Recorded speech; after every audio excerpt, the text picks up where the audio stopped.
Баршаңызға сәлем. Бүгін осындай ащы корейский салат дайындайтын боламыз. Кім ащы салаттарды жақсы көреді, дәл осы рецептпен дайындаңыздар. Тамаққа қосып жесеңіздер, өте керемет тәбетіңізді ашатын болады. Алдымен менің каналыма тіркеліп кетуді ұмытпаңыздар. Қиярымызды жуып, тазалап, осылай ирек-ирек насаткамен, осылай домалақ пішінде немесе ұзынша соломка етіп турасаңыздар болады. Осындай ирек-ирек насаткамен өте әдемі көрінеді.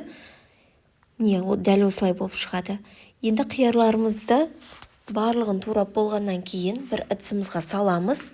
Содан кейін сәбізімізді аршып, жуып, корейский салат өткізетін насаткамен осылай өткіземіз. Менде сынып қалғандықтан осындай терканы пайдаландым. Теркамен де өте жақсы. Осылай араларын ашып шығасыздар. Немесе салатты қолмен араластырған кезде өздігінен ашылатын болады. Сәбізімізді қиярдың үстінен саламыз. Содан кейін сарымсағымызды ұсақтап турап, немесе күштен өткіземіз. Үстінен кенза саламыз. Содан кейін қызыл бұрыш, тәтті қызыл бұрыш және де ащы қызыл бұрышымызды саламыз. Ащы қызыл бұрыш көп қоспағанымыз дұрыс, қатты ащы болып кетсе де жегізбейді. Содан кейін үстінен күнжутымызды қосамыз.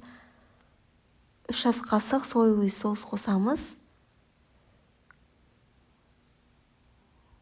Сіздерде күнжутный май болса, соны қоссаңыздар өте керемет болады.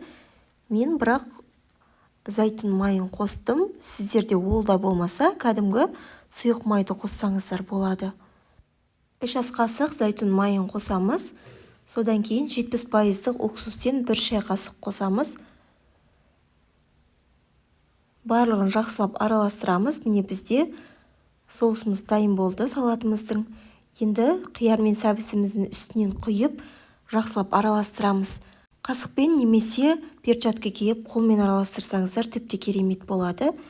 Дайын болған салатымызды 1 сағатқа холодильникке салып, салқындатып алып, содан кейін ұсынсаңыздар керемет болады. Жасап көруге кеңес беремін. Назарларыңызға көптен көп рахмет. Сіздермен болған Сандуғаш. Ас болсын.